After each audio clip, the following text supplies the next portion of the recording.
It's about 7:30 in the morning. I'm tending the fire. We do this when we lose a loved one, so I'm running on about 2 hours of sleep, but it's fine. Today's video for me is a sad one, but I feel like I have to do it just A, so I can talk about it, and B, so if anyone else has gone through the same thing, I could potentially, get some advice on how to get through this. Anyways, yeah, this ain't for clicks. I really don't care if anyone watches this video. I'm more or less doing it because I know eventually I'll let it slip on video. So, anyways, me and my wife were expecting, and as of Halloween, we had a miscarriage. Luckily, we could bring our son's remains home, so that's why we're having the fire. Brought him home yesterday in the evening.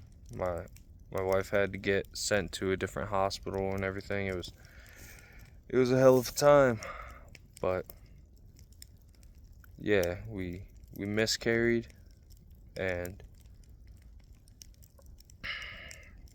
got my son's remains back. I've already dug the grave. If you guys have watched the channel, you know about the hill behind my house.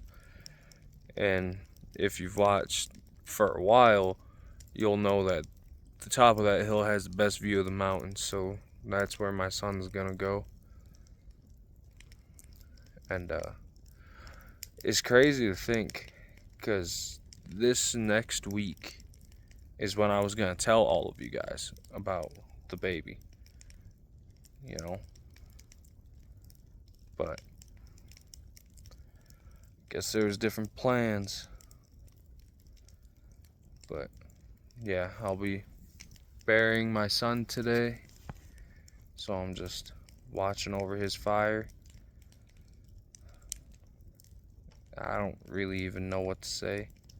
I don't know what to do.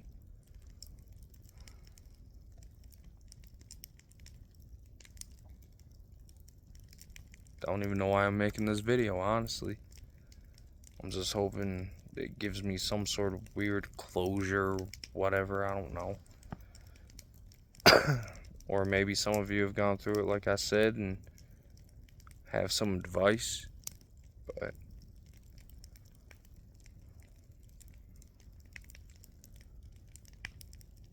yeah. Yeah, got a piece of firewood over here. Well, not firewood, it's the biggest round I have.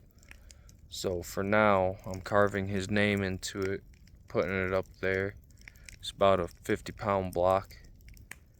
And it's not an easy hill to climb without other weight, but it's gotta get done. So I went up there with the auger yesterday after I got him home and got the fire started. Went up there, dug a hole, hit bedrock, so that wasn't ideal, but I figured it out. Yeah, so that log will go over his grave.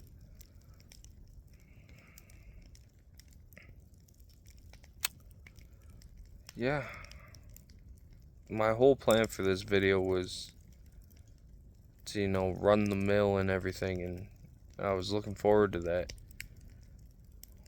But just so many other things popped up this week that I couldn't do it, and then this happened, and I was like, well, I already know at some point I'm gonna spill the beans. I'm gonna accidentally mention it, so yeah, this is definitely the hardest video I've had to make. Definitely the hardest time of my life, for sure. But I'm just happy, we got to bring him home. One way or the other, he got to come home. And he's never too far away. Just a brutal trip up the hill, and he's there. it's funny because I posted a short a few days ago of this brown horse. Really nice horse, but you know, I'd never seen him before, never interacted with him.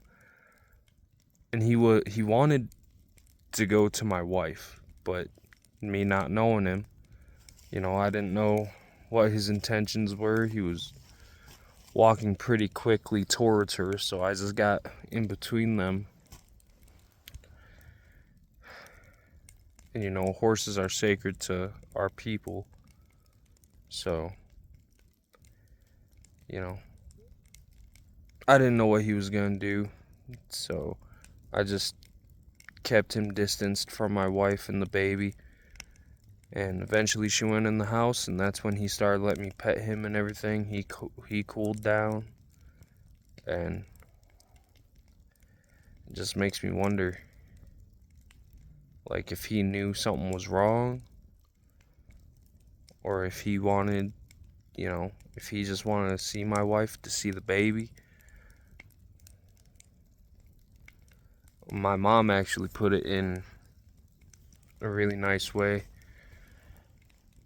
that he knew something was wrong with the baby, and he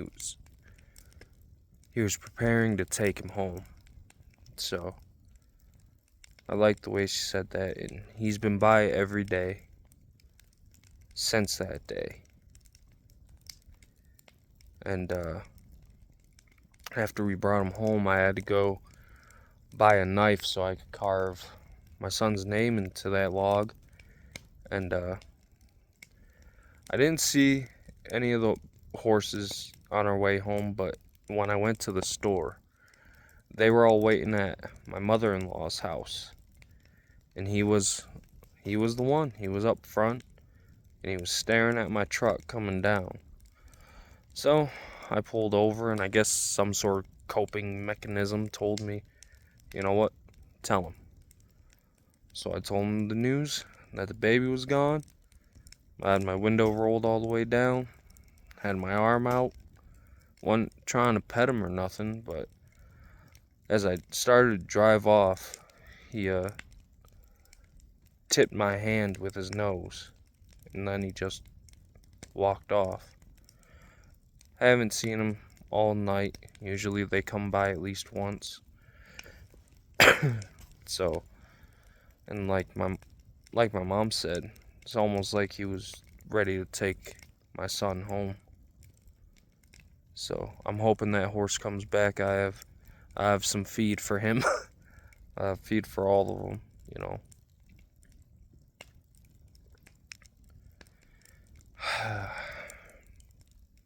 It's finally getting, sun's about to rise. I don't know if I'll be able to get back to sleep. There's still quite a bit I want to do, so I don't know. But anyways, you guys, I apologize. There's no milling video this week. I apologize. This ain't entertaining. This ain't happy. This is, I don't know. I know I'll get through it. I know I can get through a lot. But this is just something that nothing in life prepares you for this. Like, my dad died when I was 12. My grandmother was my best friend. She passed away in 2018.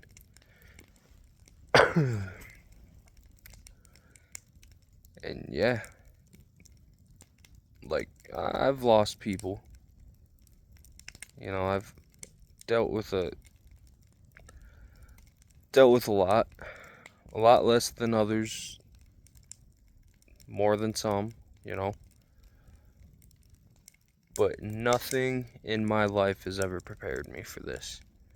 I don't think anyone could be prepared for it.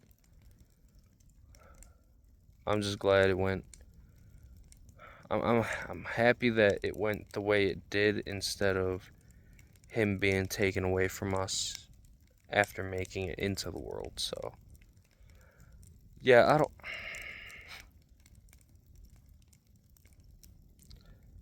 I don't know, but I'll see you guys next weekend, okay? I hope you all have a great day. And, cherish your loved ones. Yeah, have a good one.